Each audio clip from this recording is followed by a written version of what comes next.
मैं आपको बता दूं, ये 100 जो कैंडिडेट चंद्रशेखर आज़ाद अपने घोषित करने जा रहे हैं, इनमें बिजनौर, मुरादाबाद और सहारनपुर के प्रत्याशी शामिल नहीं हैं, लेकिन 2 प्रत्याशी ऐसे जरूर हैं जिनका नाम सुनकर के आपको हैरत होगी, शॉक हो जाएंगे आप। और ये शॉकिंग न्यूज़ जो है वो मेरठ के लोगों के लिए काफ़ी हैरत अंगेज होने वाली है।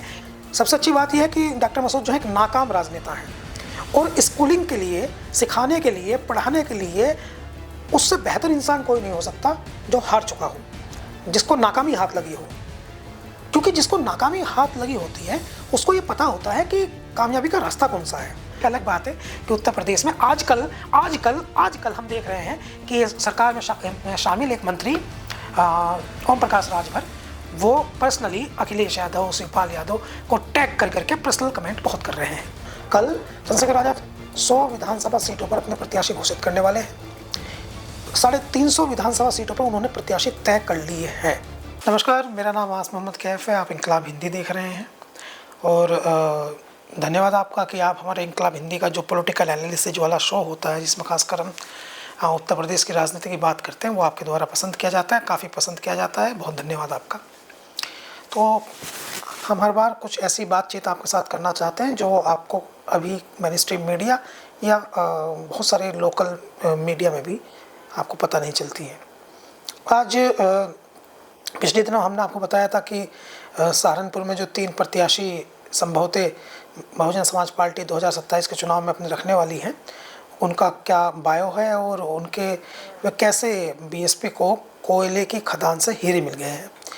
आज हम जो बातचीत करने जा रहे हैं वो आज़ाद समाज पार्टी के बारे में है, उनके नेता चंद्रशेखर आज़ाद के बारे में है, जिन्होंने आज लखनऊ में एक महत्वपूर्ण प्रेस कॉन्फ्रेंस की है, जिस पर 3-4 ऐसे बिंदु हैं जो उत्तर प्रदेश की राजनीति में महत्वपूर्ण हैं। देखिए, उत्तर प्रदेश की राजनीति में बात करने के लिए सिर्फ समाजवादी पार्टी, भारतीय जनता पार्टी और कांग्रेस ही नहीं है, बल्कि उत्तर प्रदेश की राजनीति में बात करने के लिए बहुत कुछ है। उत्तर प्रदेश की राजनीति अब रोचक होती जा रही है। आप सब लोग जानते हैं कि 2027 का चुनाव उत्तर प्रदेश में एक तरह की चर्चा है कि वो बहुत जल्दी कराया जा सकता है। 2026 के अंत तक चुनाव में आचार संहिता लगाई जा सकती है, यानी दिसंबर से पहले ही चुनाव की आधिकारिक घोषणा हो सकती है। इस तरह की संभावनाएं बहुत सारे जानकार लोग राजनीति के वो लगा रहे हैं। तो चूँकि अब जब ये क्लियर कट तय हो गया है कि चुनाव होने वाला है और इलेक्शंस जो हैं वो सर पर खड़े हैं, यूपी में जो है वो लगभग हर राजनीतिक पार्टी जो है वो कमर कस चुकी है और सबने ये तय कर लिया है कि बस आज चुनाव ही होने वाला है, तो अब ये महत्वपूर्ण हो जाता है कि हम आपको बताएं कि धीरे धीरे कौन राजनीतिक पार्टी किस पैंतरे को इस्तेमाल करके अपने आप को इस चुनाव में जीत की तरफ ले जाना चाहती है। तो पहली और अहम बात तो यह है कि मैं आपको ये बता दूं कि उत्तर प्रदेश में पिछले 2 दिन के से आज दूसरा दिन है, वो भारतीय जनता पार्टी के राष्ट्रीय अध्यक्ष नितिन नवीन दौरे पर हैं और आम खा रहे हैं, आम चूस रहे हैं। इत्तेफाक है कि उनसे कोई नहीं पूछ रहा कि हम चूस कर खाते हैं या काट कर, मगर वो ब्रजेश पाठक जो डिप्टी सीएम उत्तर प्रदेश सरकार के हैं, उनके यहाँ पहुँचे थे। उनके आम खाने वाली तस्वीरें जो हैं वो काफ़ी चर्चा में है। बहरहाल ये ऐसे समय पर ये दौरा जो है संभवतः इन्हीं बिंदुओं को लेकर के है कि अब उत्तर प्रदेश चुनाव में क्या तैयारियां होने वाली हैं। सबसे पहला तो ये है कि किसी तरह का भारतीय जनता पार्टी में कोई मिसअंडरस्टैंडिंग न दिखाई दे, पूरी राजनीतिक पार्टी जो है वो एकजुट दिखाई दे। इसलिए ब्रजेश पाठक, केशव प्रसाद मौर्य और मुख्यमंत्री उत्तर प्रदेश योगी आदित्यनाथ तीनों साथ साथ बैठे। मुख्यमंत्री जरूर नितिन नवीन जो राष्ट्रीय अध्यक्ष भारतीय जनता पार्टी के पास बैठे थे, लेकिन एक ही चारपाई पर ब्रजेश पाठक और केशव प्रसाद मौर्य भी बैठे थे। तो ये मैसेज देने की कोशिश है, संभवतः ये मैसेज चला गया है उत्तर प्रदेश से कि भारतीय जनता पार्टी 2027 का चुनाव वो योगी आदित्यनाथ उन्हीं के नेतृत्व में लड़ेगी। दूसरी तरफ आज एक प्रेस कॉन्फ्रेंस अखिलेश यादव ने भी की और अखिलेश यादव ने उस प्रेस कॉन्फ्रेंस में बहुत मजबूत ये कहा कि समाजवादी पार्टी जो है वो 2027 का चुनाव बेहद मजबूती से लड़ने जा रही है। उनकी बहुत मजबूत तैयारी है और इतनी मजबूत तैयारी है कि भारतीय जनता पार्टी के बहुत सारे ऐसे नेता जो किसी एक विधानसभा क्षेत्र से विधायक बन गए, वो अपनी विधानसभा को छोड़ करके दूसरी विधानसभा पर शिफ्ट होना चाहते हैं, क्योंकि उन्हें पता चल चुका है कि उस विधानसभा पर उनकी सीट नहीं बचने वाली है, वो चुनाव हारने जा रहे हैं। अखिलेश यादव ने ये भी कहा इससे आगे जा करके कि हम ना केवल उनको वहाँ हराने जा रहे हैं, बल्कि हम वहाँ उनकी जमानत जब्त कराने जा रहे हैं। ये एक बड़ा स्टेटमेंट है अखिलेश यादव का। एक और महत्वपूर्ण बात है, ये भी एक पॉलिटिकल बात है, लेकिन इस बात का बड़ा इशूज़ है। पिछले दिनों अखिलेश यादव ने एक प्रेस कॉन्फ्रेंस की थी, तो उनके जन्मदिन वाले दिन की गई प्रेस कॉन्फ्रेंस थी। तब उन्होंने एक QR कोड जारी किया था और ये कहा था कि समाजवादी पार्टी का हर कार्यकर्ता कम से कम 20 रुपये वो समाजवादी पार्टी के फंड को जरूर दे, पार्टी फंड को जरूर दे। उसका कारण यह है कि ऐसा बताया जा रहा है, हालांकि हम इन खबरों की पुष्टि नहीं करते, लेकिन इस तरह की चर्चा दिल्ली में है खासकर, कि जिस तरह से 2024 के ठीक चुनाव से पहले कांग्रेस को फंड देने से विभिन्न कॉर्पोरेट सेक्टर्स को एक प्रकार से अघोषित रूप से बैन किया गया था कि अगर वो उनको फंड करना चाहते हैं तो उनको ED या दूसरे बहुत सारे इनकम टैक्स या बहुत सारे सरकारी जो मशीनरी है उनका यूज़ किया जा सकता था। उस तरह से अब इस तरह की चर्चा आम हो गई है दिल्ली में और यूपी में भी, बड़े शहरों में, कि जो कॉर्पोरेट सेक्टर के लोग समाजवादी पार्टी को 2027 के चुनाव में फंड करने के बारे में सोच रहे हैं, उन पर सरकार जो है वो एक हॉकाई बाज की नज़र से उन्हें देख रही है। तो शायद इस बात को अखिलेश यादव भी समझते हैं, इसलिए उन्होंने कहा है कि वो कार्यकर्ता, समाजवादी पार्टी के कार्यकर्ता, वो मदद करें पार्टी के फंड में। तो ये 2 स्टोरी महत्वपूर्ण थी, हमने आपको बता दी। अब तीसरी स्टोरी की तरफ हम बढ़ते हैं। वो आज की मेजर राजनीतिक घटनाक्रम है। मेजर राजनीतिक घटनाक्रम इसलिए है क्योंकि आप लोग हमको इसलिए भी सुनना चाहते हैं, ज़्यादातर हम जानते हैं आपके मिजाज को भी अपने, कि हम पश्चिम उत्तर प्रदेश के बारे में आप ज़्यादा कुछ जानना चाहते हैं। और चूँकि चंद्रशेखर आज़ाद की जो राजनीति है वो पश्चिम उत्तर प्रदेश फोकस्ड है प्रारंभ से, क्योंकि उन्होंने यहीं से अपनी राजनीति प्रारंभ की है, इसलिए आप जो है वो बहुत अधिक रुचि रखते हैं ये जानने में कि पश्चिम उत्तर प्रदेश में क्या होने जा रहा है। बहुत लोग ये मानते भी हैं, जानते भी हैं, समझते भी हैं कि इस बार वेस्ट यूपी ही ये डिसाइड करेगा कि 2027 में उत्तर प्रदेश में सरकार किसकी बनेगी। वेस्ट यूपी की 110 सीटें वो डिसाइडिंग फैक्टर होगी। तो चंद्रशेखर आज़ाद ने आज एक प्रेस कॉन्फ्रेंस की है लखनऊ में जाकर के। पिछले कुछ समय से, पिछले 1 महीने से चंद्रशेखर आज़ाद जो है वो 2 ही जगह दिखाई दे रहे हैं, या तो लखनऊ में या फिर देहरादून में। एक्चुअली दोनों जगह चुनाव है, उत्तराखंड में भी चुनाव है। और एक मैं गोपनीय बात आपको बता दूं जो अब तक आपने भी कहीं कम ही सुनी होगी, वो ये है कि इस तरह की सूचना है कि उत्तराखंड में 31 सितंबर तक सारे सरकारी कामकाज निपटा दिए जाने का एक मौखिक आदेश जारी हुआ है। इस तरह से बताया जा रहा है कि जितने भी सरकारी कामकाज है वे 31 सितंबर तक जरूर निपटा लिए जाएँ उत्तराखंड में, क्योंकि उत्तराखंड में उत्तर प्रदेश के साथ ही चुनाव होना है, तो इसलिए ये बात कही जा रही है।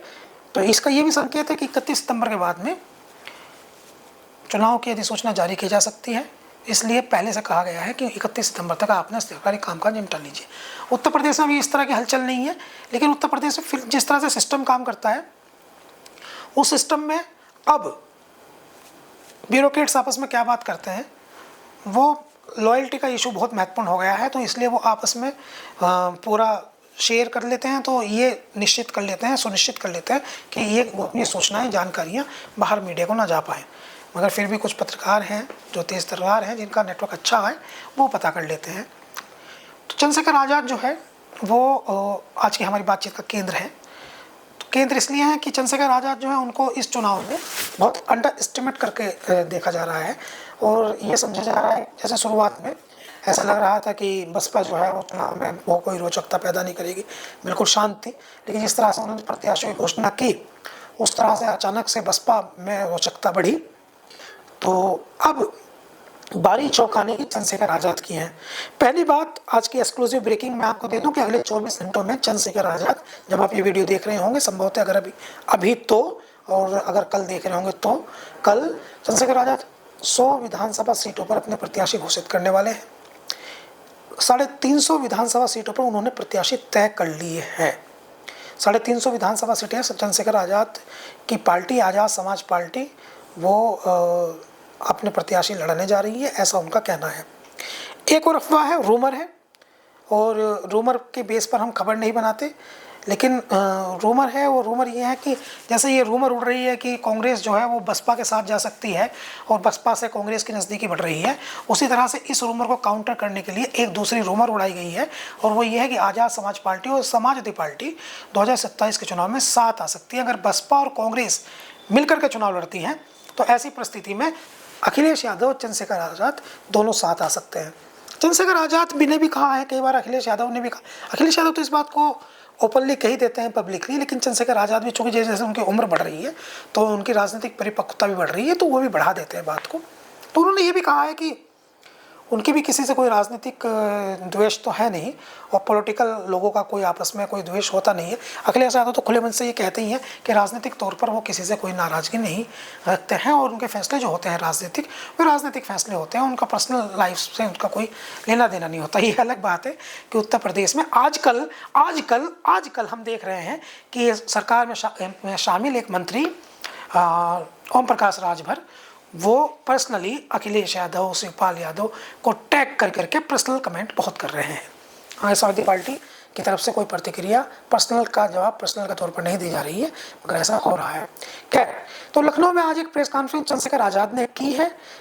एक सप्ताह पहले उन्होंने एक उत्तर प्रदेश पुलिस के काफ़ी धीर गंभीर और काफ़ी सक्रिय पुलिस अधिकारियों में से एक गिने जाने वाले प्रेम प्रकाश IPS हैं, उनको ज्वाइनिंग कराई थी, और उनको इस समय संगठनात्मक क्षमता का काम दिया गया है, जिनको उनका काम है पुराने ब्यूरोक्रेट्स जो काशीराम जी की विचारधारा से सहमत हैं या जो वामसेफ से जुड़े रहे हैं, वो उन्हें एकजुट करना और आज़ाद समाज पार्टी की तरफ लेकर आना।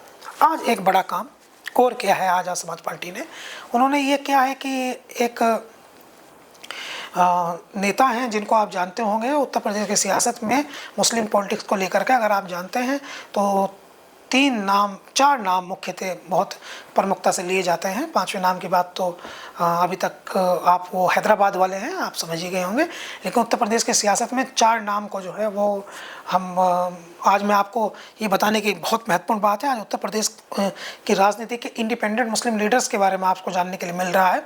हालांकि वो जुड़ी हुई जानकारी चंद्रशेखर आज़ाद की आज की प्रेस कॉन्फ्रेंस से है, लेकिन मैं आपको ये बात बता दूँ, उत्तर प्रदेश की राजनीति में आपने नेता बहुत सारे चुने होंगे, वो थोड़ी डिफर बात हो गई है, लेकिन वहाँ बताने के लिए ज़रूरी है कि आपने बहुत सारे नेता सुने होंगे और चुने भी होंगे और सुने भी होंगे विभिन्न राजनीतिक पार्टी में। आप उनको बड़ा नेता मानते होंगे, जैसे रशीद मसूद आप उनको बड़ा नेता मानते हैं, जैसे आज़म खां आप उनको बड़ा नेता मानते हैं, जैसे सीतापुर के मुख्तार अनीस आप उनको बड़ा नेता मानते हैं, जैसे मुख्तार अंसारी, तो आप उनको भी कह सकते हैं कि वो काफ़ी बड़े नेताओं में आते थे, हालांकि उन पर माफिया का टैग लगा।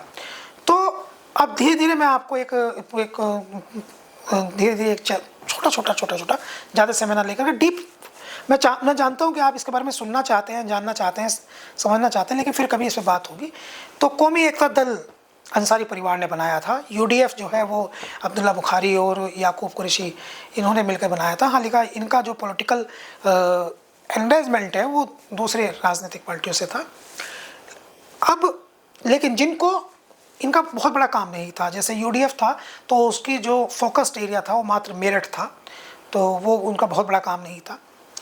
कौमी एकता दल इनका बहुत बड़ा काम नहीं था, इनका जो फोकस्ड एरिया था वो गाज़ीपुर और मऊ था, 2-3 जिले। मगर उत्तर प्रदेश ने इनको तो हम परिस्थितिजनक नेता अगर मान लें, चाहे हाजी याकूब कुरैशी हो, चाहे मुख्तार अंसारी के फैमिली हो, अंसारी परिवार हो, तो उसमें भी आपस में थोड़ा बहुत कंट्राडिक्शन रहा कौमी एकता दल में भी, उसको भी हमें इग्नोर कर दें तो मैं आपको बताता हूं कि उत्तर प्रदेश की सियासत में जो सबसे बड़ा नाम रहा वो रहा अब्दुल जलील फरीदी के था, जिन्होंने मुस्लिम मजलिस करके एक उत्तर प्रदेश में एक राजनीतिक पार्टी बनाई थी। उनका ओरा था, ओरा शब्द यूज़ करते हैं, उस समय जब वो राजनीति कर रहे थे तो उस समय उनका राजनीतिक तौर पर बड़ा दबदबा था। और दूसरा, थोड़ा आगे बढ़ते हैं तो उसके बाद जिस दूसरे नेता ने सबसे ज़्यादा लोकप्रियता हासिल की अपनी राजनीतिक पार्टी के तौर पर, तो वो मिली डॉक्टर मसूद को। डॉक्टर मसूद जो हैं उन्होंने नेशनल लोकतांत्रिक पार्टी बनाई थी। जब वो मंचों से भाषण देते थे तो वो पुलिसकर्मी की तरफ जो है वो इशारा करते थे और इशारा करके कहते थे ये जो आज यहाँ खड़े हैं डंडा लेकर के, हम हमारी सरकार आई तो ये डंडा आपके मार नहीं पाएंगे। तो मोटिवेट करते थे। बहुत सारी सभाएं की उन्होंने, सैकड़ों सभाएं की। एक से बढ़कर एक वक्ता उनकी राजनीतिक पार्टी में था। नेशनल लोकतांत्रिक पार्टी उस पार्टी का नाम था। और वो जब भाषण देते थे डॉक्टर मसूद तो वो ये कहते थे कि मैं आज आपको ये बता रहा हूँ कि जो मुसलमानों जो गोश्त तुम खाते हो उसकी जो हड्डी बचती है उसे फेंका मत करो, उसे घर के किनारे में इकट्ठा कर लिया करो और उसको बेच कर के जो पैसे आए वही मुझे पार्टी फंड में दे दिया करो, मैं उसी से पार्टी चला लूँगा। डॉक्टर मसूद के बारे में आप जानते होंगे, वो टांडा से विधायक थे, मिनिस्टर थे, एजुकेशन मिनिस्टर। उनको मायावती गवर्नमेंट में बनाया गया था, फिर रातों रात उनको हटवा दिया गया, रातों रात उनके घर का सामान फेंक दिया गया। Doctor Masood, R K. चौधरी, ये वो टीम थी जो दिवंगत मान्यवर काशीराम के सबसे प्रिय लोगों में थी, सबसे प्रिय लोगों में। लेकिन उनकी मायावती जी से नहीं बनी। बताया गया कि उन्होंने कुछ डिसीजन ओवर सीट बहन जी को करके, बहन जी हम कहते हैं मायावती जी को, सहसम्मान सब लोग यूज़ करते हैं, तो मुख्यमंत्री मायावती को ओवरसीड करके कुछ डिसीजन ले लिए और उस डिसीजन से नाराज़ होकर के उनको जो है वो पार्टी से न केवल निकाला गया, बल्कि वो शिक्षक भर्ती वाला मामला उसको बताते हैं, तो बल्कि उनका सामान जो है वो रातों रात घर से बाहर फेंक दिया गया। घर से बाहर फेंक दिया गया कि एक भाषा जो है ये एक मुहावरे वाली भाषा होती है, लेकिन हम इसे अगर सैद्धांतिक तौर पर सुने समझे जाने तो इसका ये मतलब है कि रातों रात घर खाली करा लिया गया। उसके बाद डॉक्टर मसूद ने अपनी एक राजनीतिक पार्टी बनाई, नेशनल लोकतांत्रिक पार्टी। एक राष्ट्रीय महासचिव हैं समाजवादी पार्टी में, जौनपुर के नेता हैं, जौनपुर के विधायक रहे हैं, अरशद खान। उस समय वो भी उनके साथ चले गए। और डॉक्टर मसूद न केवल अच्छे पढ़े लिखे, अलीगढ़ मुस्लिम यूनिवर्सिटी से पास आउट, बहुत काबिल और बहुत योग्य पॉलिटिशियन थे, बल्कि वो मेहनती भी बहुत थे।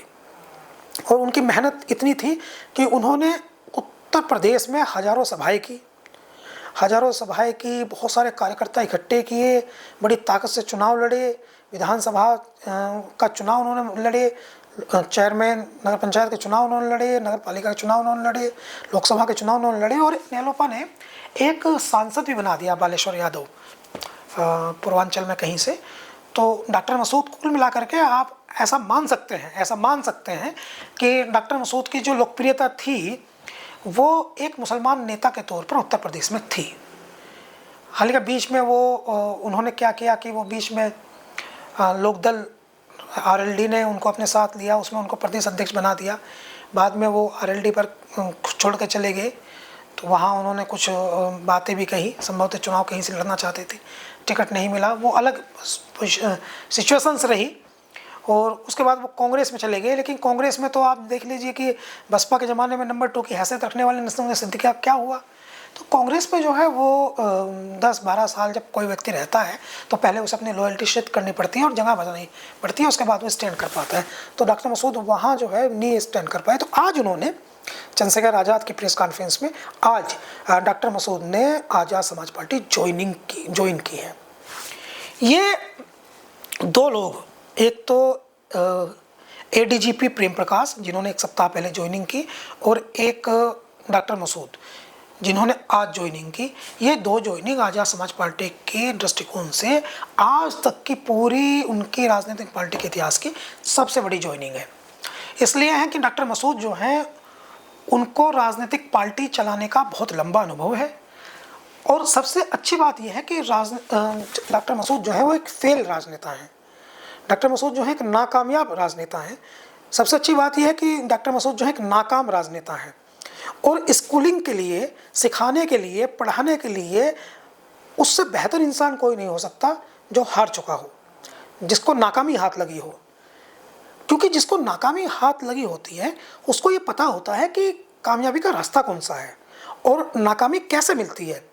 तो वो चंद्रशेखर आज़ाद को अपने अनुभव से बहुत मजबूत नेता के तौर पर बना सकते हैं, और ये बहुत इंपॉर्टेंट बात है। तो डॉक्टर मसूद की ज्वाइनिंग करना आज़ाद समाज पार्टी के लिए एक बड़ा फैक्टर है।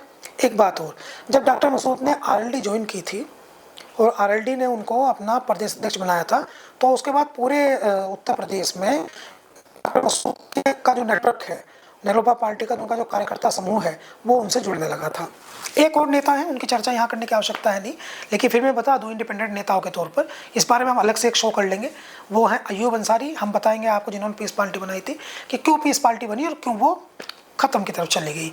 हाँ, इंडिपेंडेंट नेताओं में एक और नेता है, हालांकि उन्होंने कोई राजनीतिक पार्टी नहीं बनाई, लेकिन वो उत्तर प्रदेश का सबसे बड़ा गैर राजनीतिक संगठन चलाते हैं मुसलमानों का। वो है पसमानदा मुस्लिम समाज के राष्ट्रीय अध्यक्ष अनीस मंसूरी। अनीस मंसूरी अभी समाजवादी पार्टी में है, राष्ट्रीय सचिव पर हैं के ओहदे पर हैं। हालांकि ये सभी राजनीतिक पार्टियों में होता है, तो वहाँ भी जो अपर कास्ट कम्युनिटी से जुड़े हुए, अपर कास्ट मुस्लिम कम्युनिटी से जुड़े हुए नेता हैं, वो अक्सर अनीस मंसूरी का विरोध करते रहते हैं। खासकर मौलाना हजरात जो लखनऊ के हैं, लखनऊ के एक ईदगाह वाले चर्चित मौलाना साहब, वो अक्सर उनके विरोध में रहते हैं, क्योंकि उनको लगता है कि वो मुसलमानों में अगड़े और पिछड़े की बात करते हैं और पिछड़ों के राजनीतिक प्रतिनिधित्व मांगते हैं। इस बात को लेकर के थोड़ा मौलाना, लखनऊ के मौलाना और कुछ अपर कास्ट नेता अनीस मंसूरी से नाराज रहते हैं। तो एक मैंने आपको बताया कि ये कुछ नेता हैं जिनको आप इंडिपेंडेंटली बहुत मजबूत नेता कह सकते हैं मुसलमानों के। उनमें से एक हैं अब्दुल जलील फरीदी साहब, वो तो चले गए दुनिया से। और उसके बाद हैं डॉक्टर मसूद, अरशद खान, वो समाजवादी पार्टी में हैं। अनीस मंसूरी पसमानदा मुस्लिम समाज के राष्ट्रीय अध्यक्ष, गैर राजनीतिक उनका संगठन है, लेकिन वो भी इस समय समाजवादी पार्टी में है। तो अगर इस दृष्टिकोण से हम देखें तो उंगलियों पर गिने जाने वाले कुछ 5 या 6 इंडिपेंडेंट नेता हैं उत्तर प्रदेश में, जिनका पूरा उत्तर प्रदेश में जो है वो नेटवर्क है। उनमें से एक है डॉक्टर मसूद, उनमें से एक हैं। तो डॉक्टर मसूद में उतनी क्षमता है या नहीं है जितनी क्षमता उनमें आज से 20 साल पहले थी, आज से 25 साल पहले थी, जब उन्होंने सैकड़ों सभाएं की, बड़ी सभाएं की सैकड़ों, और हजारों रातें उन्होंने कार्यकर्ताओं के घर गुजारी। और ऐसी स्थिति में वो आ गए थे कि उनका सब कुछ खत्म हो चुका था, उनकी आर्थिक स्थिति कमज़ोर हो चुकी थी। खैर, अब एक अच्छी बात यह है कि उनके दो बेटे हैं, दोनों बेटे जुडिशियल सर्विस में हैं, दोनों संभवतः मजिस्ट्रेट हैं। तो इसलिए वो अपने अनुभवों से चंद्रशेखर आज़ाद जिस तरह से मेहनत करते हैं, दौड़ते हैं, भागते हैं, अभी उत्तराखंड में आपने देखी होगी उनकी उछल कूद दौड़ भाग, शर्ट उनकी फट गई, उस तरह से अब चंद्रशेखर आज़ाद को जरूरत है सही सलाह की। और सही सलाह के लिए उनको प्रेम प्रकाश जो हैं वो ब्यूरोक्रेसी से और डॉक्टर मसूद राजनीति से, दो बढ़िया उनको आचार्य मिले हैं। आचार्य शब्द जो है वो मैंने प्राचीन काल से लिया है। आचार्य मिले हैं जो उनको एक अच्छा गाइडेंस दे सकते हैं और अपने अनुभव से काफ़ी कुछ उनको बता सकते हैं, सिखा सकते हैं, कुछ कर सकते हैं। इसके अलावा एक और अब है दूसरी बात, जो आज की सबसे इम्पोर्टेंट बात है, वो ये है कि चंद्रशेखर आज़ाद जो है अगले 24 घंटे में 100 कैंडिडेट अपने घोषित करने जा रहे हैं। मैं आपको बता दूं, ये 100 जो कैंडिडेट चंद्रशेखर आज़ाद अपने घोषित करने जा रहे हैं, इनमें बिजनौर, मुरादाबाद और सहारनपुर के प्रत्याशी शामिल नहीं हैं, लेकिन 2 प्रत्याशी ऐसे जरूर हैं जिनका नाम सुन करके आपको हैरत होगी, शौक हो जाएंगे आप। और ये शॉकिंग न्यूज़ जो है वो मेरठ के लोगों के लिए काफ़ी हैरत अंगेज़ होने वाली है। इनमें से एक हैं मेरठ के एक नौजवान जो पिछले 20 साल से, जिनकी कामयाबी भी एक मिसाल है, जो पिछले 20 साल से अपनी राजनीति, अपने सेवा भाव से जिन्होंने मेरठ के लोगों के दिलों को जीता है, उनको चंद्रशेखर आज़ाद प्रत्याशी बनाने जा रहे हैं। वो समाजवादी पार्टी में नहीं है, वो बसपा में भी नहीं है, और उनका कोई राजनीतिक बैकग्राउंड भी नहीं है, मगर उन्होंने कई चौंकाने वाले घटनाक्रम करके दिखाए हैं। उनका नाम है बदर अली। बदर अली को संभवतः आज़ाद समाज पार्टी वो मेरठ शहर से प्रत्याशी बनाने जा रही है, जो समाजवादी पार्टी के इस समय मौजूदा विधायक रफ़ीक अंसारी के लिए थोड़ा सा तकलीफदेह हो सकता है, क्योंकि हमें ऐसा लगता है, जैसे पहले कहा भी है अखिलेश यादव ने, कि वो जिन सीटों पर समाजवादी पार्टी के विधायक हैं उनको संभवतः नहीं बदलेंगे। 2, 4, 5, 6 स्पेसिफिक जगह को छोड़ करके अधिकतर को 90 टिकट्स जो हैं वो कंटिन्यू करने जा रहे हैं। तो उन्हीं में से एक टिकट है रफ़ीक अंसारी का, जिसको अखिलेश यादव कंटिन्यू करने जा रहे हैं। एक दूसरा टिकट है, उस पर भी इसी बातचीत में आगे बात करेंगे, पहले आप ये सुन लीजिए। तो वहाँ पर जो है बदर अली हैं। बदर अली कहानी ये है कि उन्होंने मेरठ में 4-5 हम ख्याल लोगों को इकट्ठा करके एक संस्था बनाई थी जिसका नाम रखा था युवा सेवा समिति। और युवा सेवा समिति ने यहाँ नगर निगम के चुनाव में पार्षद जो खड़े हुए, चूँकि ये राजनीतिक पार्टी नहीं थी तो उनको अपना सिंबल नहीं दे सकती थी, तो इन्होंने क्या किया कि इन्होंने समर्थन दे करके खड़े कर दिए प्रत्याशी, और उनके पोस्टरों पर लिखा होता था, बदर अली का फोटो लगा होता था, नीचे बहुत बड़ा लिखा होता था कि सामाजिक संस्था युवा सेवा समिति द्वारा समर्थित। और आप सोचिए, मेरठ जैसे शहर में नगर निगम के चुनाव में जहां राजनीतिक पार्टियां जो हैं वो थक जाती हैं, तड़प जाती हैं पार्षद जिताने को, वहां इन्होंने 10 से 11 पार्षद जिता दिए, युवा सेवा समर्थित, तो 10 से 11 पार्षद इनके जिता दिए। बाद में बदर अली जो हैं वो CAA NRC में चूँकि इन्वॉल्व रहे और उसमें उन्होंने संघर्ष किया, तो उसके तहत जो है वो उनको जेल जाना पड़ा, उनका एक हॉस्पिटल वो बनवा रहे थे, वो बुलडोज किया गया। तो बदर अली को आप कह सकते हैं कि मेरठ की राजनीति में खास करके युवाओं में उनका एक प्रेम जुड़ाव वाला मसला है। और उनकी जो आज़ाद समाज पार्टी से अगर वो चुनाव लड़ते हैं तो निश्चित तौर पर ये चंद्रशेखर आज़ाद का वेल सिलेक्शन भी है, और समाजवादी पार्टी के लिए ये बात तकलीफ देगी। भारतीय जनता पार्टी के स्टेटस में कोई फर्क पड़े या ना पड़े, क्योंकि शहर में पिछली बार कमल दत्त शर्मा चुनाव लड़े थे, चुनाव हार गए, रफ़ीक अंसारी वहाँ चुनाव जीत गए, क्योंकि बड़ी संख्या में 1 लाख से ज़्यादा वोटर है, 1 लाख से ज़्यादा वोटर दक्षिण पर है, तो इसलिए बदर अली का चुनाव लड़ना वो रफ़ीक अंसारी के लिए थोड़ा सा तकलीफ दे हो सकता है, थोड़ा सा नहीं, बहुत ज़्यादा। दूसरा चेहरा जो है वो जिसको ये घोषणा कर सकते हैं, जिसकी संभावना है कि ये प्रत्याशी बनाने जा रहे हैं, वो बाबर चौहान का है। बाबर चौहान जो है उनको किठौड़ से चुनाव लड़ाने का मूड है, और वो जो पहले 100 प्रत्याशियों की सूची आने वाली है उसमें बाबर चौहान का नाम हो सकता है।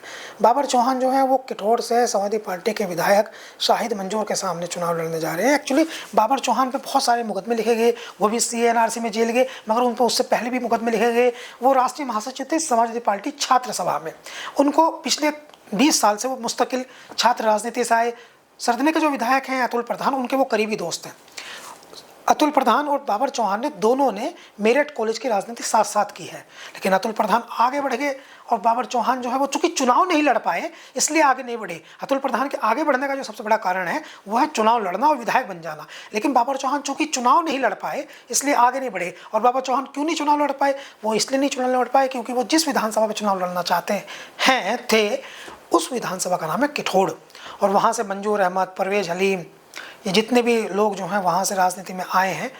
इस समय शाहिद मंजूर जो वहाँ पर इस समय विधायक हैं, मंत्री रहे हैं, उनके रहते उनका स्पेस बचता नहीं है। और शाहिद मंजूर मान लो रिटायर भी हो जाए तो वो पहले ही अपने बेटे नवाज आलम को वो मुलाकात करवा चुके हैं अखिलेश यादव से कि साहब मेरा निवेदन ये है कि अगर मुझे नहीं देंगे तो मेरे बेटे को लड़ा देना, अभी तो मैं ही लड़ना चाहता हूँ, लेकिन अगर मुझे नहीं देना चाहते तो मेरे बेटे को लड़ा देना।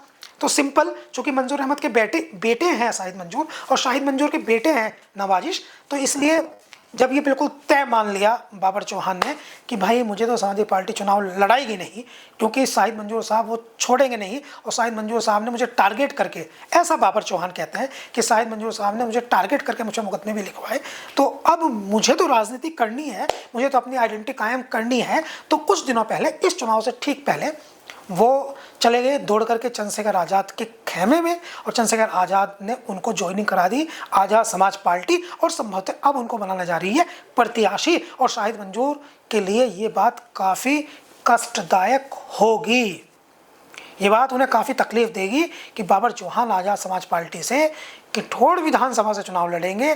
तो निश्चित तौर पर, क्योंकि मैं, ये एक अलग पॉलिटिकल बात है, लेकिन जिन लोग जो राजनीति के बारे में जानते हैं उनको सब कुछ समझ में आना चाहिए, उन्हें पता चलना चाहिए। एक्चुअली क्या है कि पश्चिम उत्तर प्रदेश में अक्सर हम कहते हैं कि बड़ी संख्या में राजपूत मुसलमान हैं। राजपूत मुसलमान, फिर से सुनिए, जैसे राजपूत होता है ठाकुर, तो ऐसे राजपूत मुसलमान भी, ऐसे ठाकुर मुसलमान है।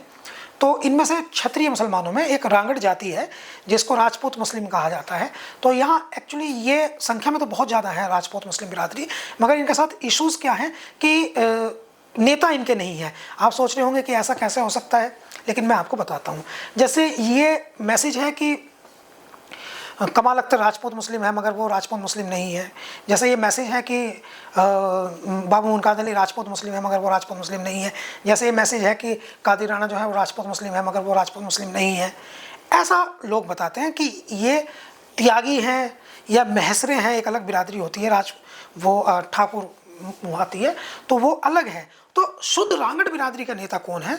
तो ऐसा एक मुजफ्फरनगर में शुद्ध रांगड़ बिरादरी का नेता के तौर पर राव वारिस हैं जो थाना भवन से विधायक रहे हैं, और बाबर चौहान है मेरठ से। तो नदीम चौहान को भी कह सकते हैं, लेकिन उनको बसपा ने चुनाव लड़ाया था सिवाल खास से, तो उनकी अभी संभावना है नहीं। गुलाम मोहम्मद जो सिवाल खास के विधायक हैं, उनके बारे में भी ये बात कही जाती है। तो इस दृष्टिकोण से देखें तो बाबर चौहान ये कार्ड खेलेंगे, और कहेंगे कि मैं शुद्ध राजपूत मुस्लिम बिरादरी का नेता हूं और मैं त्यागी या महशरा नहीं हूं, क्योंकि जाति की पॉलिटिक्स होगी, जाति की पॉलिटिक्स होगी, हिंदू समाज में भी होगी, मुसलमानों में भी होगी। इसको आप बिल्कुल इग्नोर कर ही नहीं सकते। आप टीवी पर बड़ी बात कह सकते हैं कि हम जाति के नहीं, हम जो है वो एकजुटता की बात करते हैं, हिंदुत्व की पॉलिटिक्स की बात कर सकते हैं।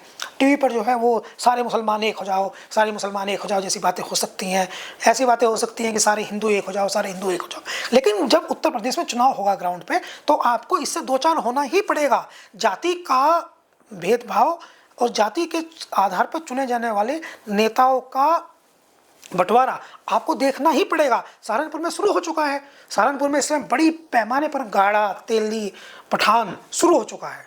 तो यहाँ भी होगा, ये मुसलमानों में भी होगा, ये हिंदुओं में भी होगा, ये पाल, प्रजापति, जाट, गुर्जर, ठाकुर वहाँ भी होगा।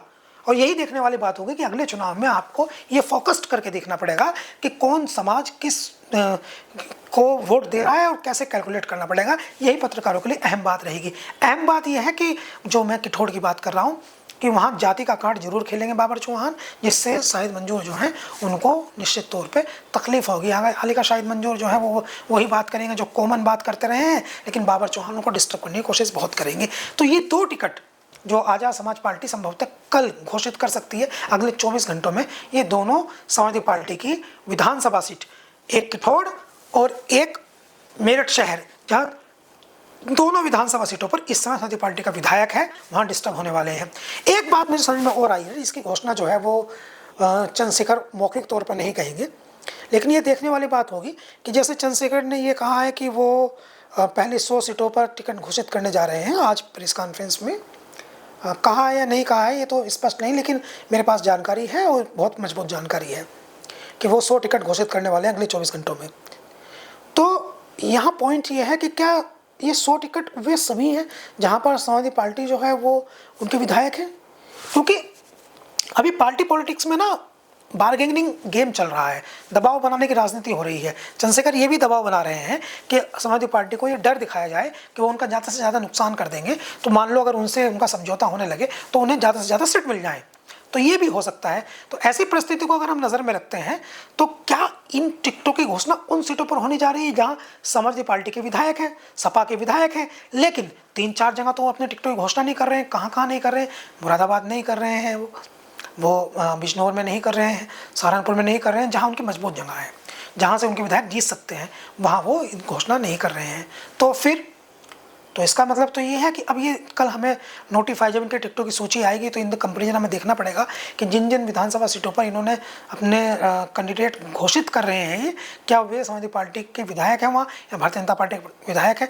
इसी एक जानकारी से ये पैटर्न भी पता चल जाएगा इनके टिकटों घोषित करने से कि ये चुनाव में किस दृष्टिकोण से जा रहे हैं। क्या इस दृष्टिकोण से जा रहे हैं कि भारतीय जनता पार्टी को हराएं, या इस दृष्टिकोण से जा रहे हैं कि समाजवादी पार्टी को हरा दें, या इस दृष्टिकोण से जा रहे हैं कि ये बसपा से अधिक प्रभावशाली खुद को साबित करते हैं। इस पर भी हम चर्चा करेंगे, ये भी एक बेहद गहरी चर्चा होगी। फिलहाल आपका धन्यवाद, बहुत बहुत नमस्कार।